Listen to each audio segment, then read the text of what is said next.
Today, we bridge barriers through documentary. I grew up really wanting to be an artist. Then, we nurture the seeds of community. I think it's important for people to get involved in their communities, wherever they're at. And finally, an artist with words talks inspiration and self-expression. If I were a poet, I don't even think I would know it. All this and more on Living a Creative Life.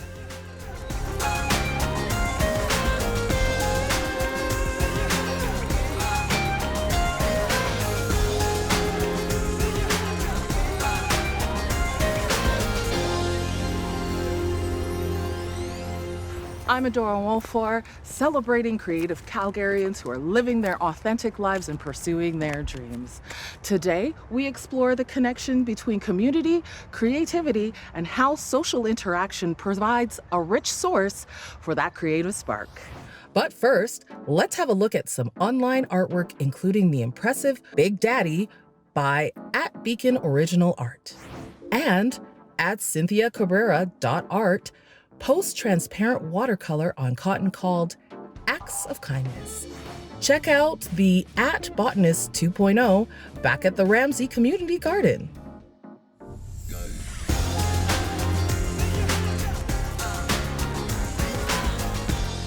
How did a community workshop inspire a local filmmaker to create a personal documentary despite facing early discouragement in their development?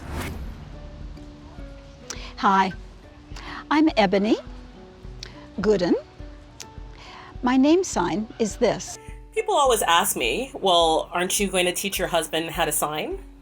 Can you tell me a little bit about how you decided you wanted to do a documentary? I grew up really wanting to be an artist.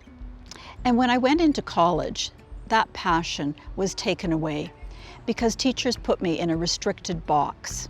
I was given rules, I was given a structure. No, we don't do this, we don't do that. I graduated from college, and at that time I felt like my art really wasn't a big piece of my life. And I worked in a number of different jobs. I didn't make art for myself, I made art for others. But yet my real passion was really film. But I was frightened to film because of the trauma that I'd received in post-secondary. So then I became involved in a workshop, and it was a community stories workshop under Story Hive, and it was such a beneficial experience for me to be involved in that workshop because they would provide interpreters. I could learn from others, others could learn from me, and it was inspiring. It reminded me that I have stories to tell. What is this documentary gonna be about? Because every story you've told me has been incredible so far. And so the first documentary will be released under TELUS on demand, July 18th. And that documentary is called Miscommunication in Our Language. And so it's about me and my husband. My husband is hearing, I am deaf, and our journey of the language barriers and how we deal with those barriers. And so I'm documenting that in terms of what that can look like. And so I'm hoping that those who are hearing, those who are white, people who have more privilege than I may have, can look at those barriers and see how it is that we've worked through them. Like when we said when we go out to dinner, we're going to sign when we're out to dinner because we're sitting across from each other, right? It's very easy to put our phones down and just sign, right? Making a documentary during COVID meant that I had to do everything myself from scratch, write the storyboard, do the filming, do the editing. And I think the most challenging part was getting the captions right. I needed more time to do my documentary, 2 weeks more, because I had to put in the captioning, because I had to add the voiceover, that kind of thing, just to make sure that the film is accessible for all who wish to watch it. Now that you've done a documentary with the editing, the filming, what advice would you give another young documentary maker? I will always have to work hard in terms of making sure that I get what I need. And so when I'm confronted with a no, I don't accept a no, right? Because I'm gonna go ahead and do it anyway. Yeah, you are. For some, a garden is the place to plant flowers, fruits, and vegetables. And for others, it provides nature's paintbrush. In the heart of Acadia, is a place where community and creativity blossom because of dozens of green thumbs.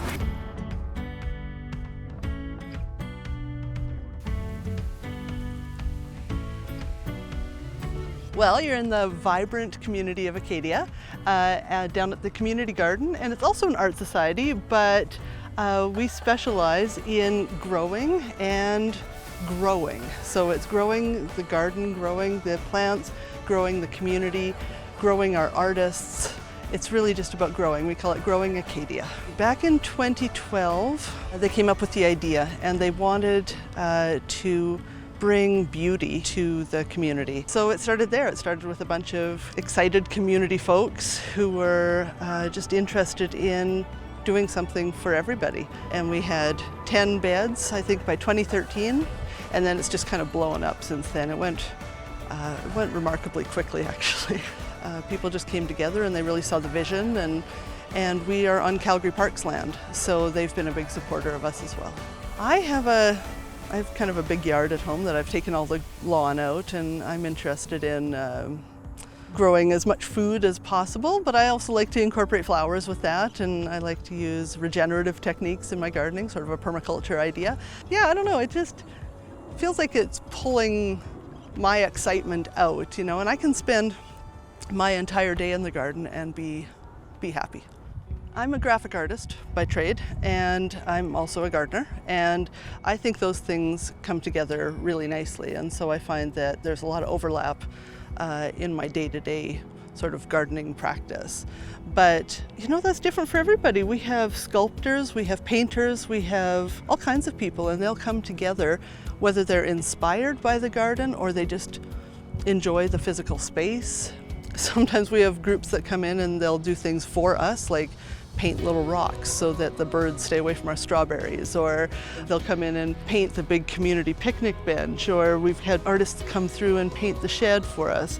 And the doors are open right now so you can't see it, but when the doors are down, it's quite beautiful. Everybody sees it differently, and they just say, hey, can I do this? And we say, yes.